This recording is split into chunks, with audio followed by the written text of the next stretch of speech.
On est plus que satisfait, c'est une victoire éclatante, c'est un plébiscite. Madame Huguette Bello écrase son adversaire de droite partout, y compris à Saint-Paul, alors qu'il est le deuxième adjoint de la majorité de M. Sinémalé.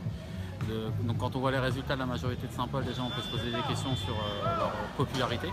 Nous nous félicitons doublement parce que donc, Mme Huguette Bello a déjà 4 mandats à son actif. À chaque fois, elle a défendu les Réunionnais, les plus pauvres, les plus déshérités. Elle a, durant son dernier mandat, voté quasiment tous les textes que nous votions ou sur lesquels nous nous abstenions.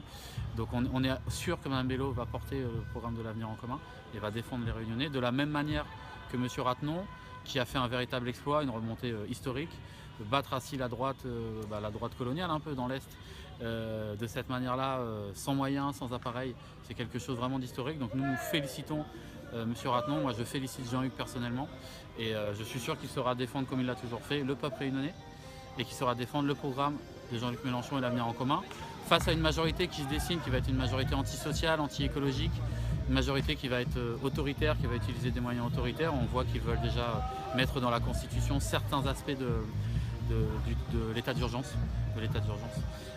Voilà, et puis que dire de plus voilà, c'est envoyer 2 députés qui vont défendre la France Insoumise et le programme de Jean-Luc Mélenchon, 2 députés de la Réunion, c'est un beau score.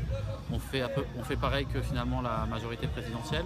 Si on rajoute à cela les très beaux scores que nous avons fait dans les différentes circonscriptions en tant que candidat de la France Insoumise, on voit qu'il y a quand même ici un vote d'adhésion, une dynamique et un vote d'adhésion qui perdure ici à La Réunion, et c'est quelque chose qu'il va falloir garder puisque là on s'achemine vers un quinquennat très très dur sur le plan social.